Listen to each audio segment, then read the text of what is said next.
Halo internet, selamat datang di kanal Retail. Kali ini kami akan menceritakan kembali mitos babi ngepet, mitos yang terlahir dari kepercayaan masyarakat tradisional di Indonesia. Apa sih babi ngepet?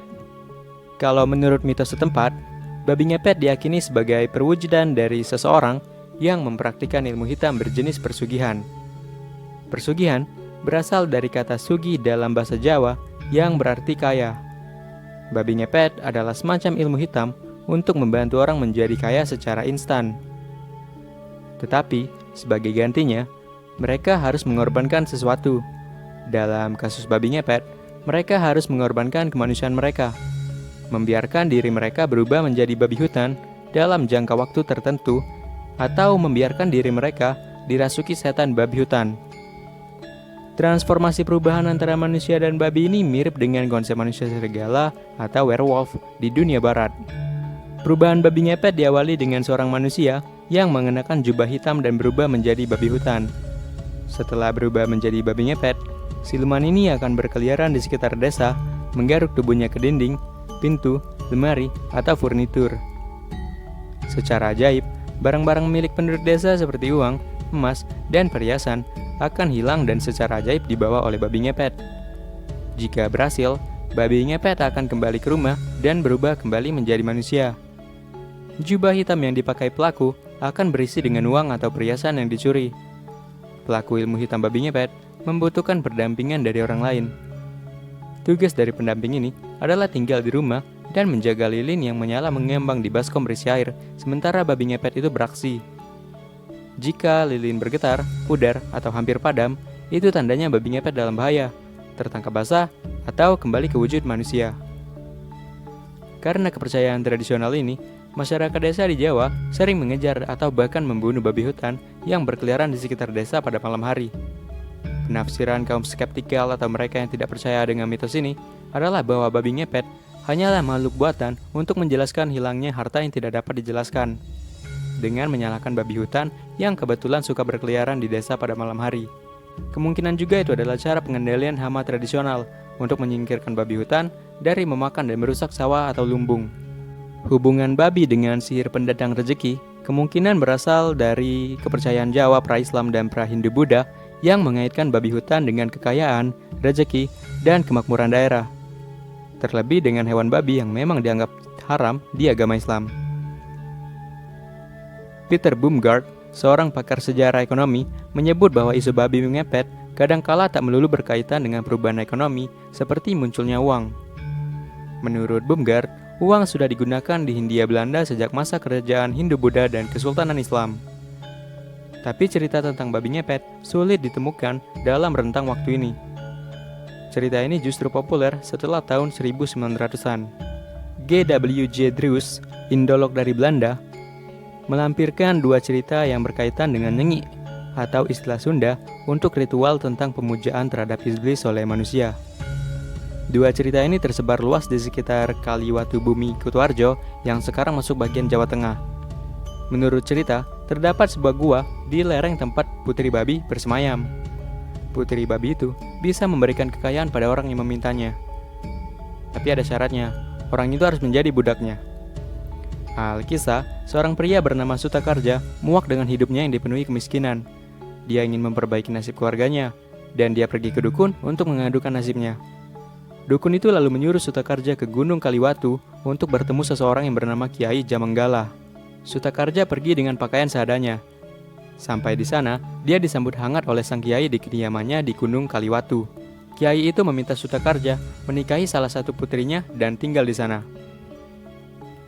Sutakarja memenuhi permintaan itu. Kemudian, dia hidup dengan harta berlimpah, pakaian bagus, dan makanan serba enak.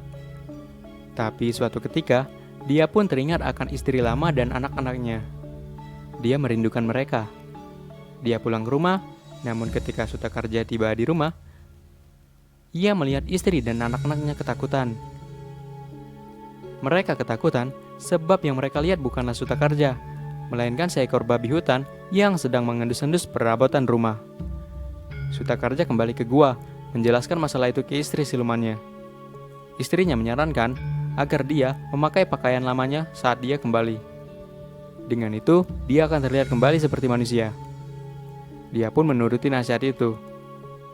Dan ketika mereka bertemu, keluarga lama dari Sutakarja pun melihatnya sebagai manusia. Pada suatu malam di rumahnya, Sutakarja terbangun dari tidurnya karena mendengar suara istri silumannya yang ada di gua. Dia keluar untuk menemuinya. Esok paginya, istri lama menemukan Sutakarja sudah mati. Di samping jenazahnya ada sekantung uang, dan menurut cerita, putri jelmaan babi itu kemungkinan mengambil jiwa Sutakarja untuk dijadikan budak. Cerita serupa juga terjadi pada Sumarja. Sumarja adalah seorang pria yang tidak terlalu miskin, tapi serakah dan ingin kaya. Dia pun meninggalkan istri dan anaknya untuk pergi ke gua, tapi dia tak ditahan di gua. Dia menikahi putri babi di rumahnya sendiri. Ia mengatakan kepada istrinya agar jangan kaget kalau dia menerima tamu perempuan setiap Selasa Kliwon. Tiap kali istri barunya itu pulang, Sumarja memperoleh sekantung uang. Sumarja menggunakannya untuk memenuhi hasratnya. Suatu ketika, penduduk sekitar melihat seekor babi masuk ke rumah Sumarja pada Selasa Kliwon. Mereka menangkap dan memukulinya hingga mati. Sumarja kemudian mendatangi ayah mertuanya di gua dan menyatakan dia tak bersalah atas pembunuhan itu. Dalam penglihatan Sumarja, yang datang kepadanya adalah seorang perempuan. Tapi, penduduk melihatnya sebagai seekor babi. Sumarja kemudian menikahi putri babi lainnya.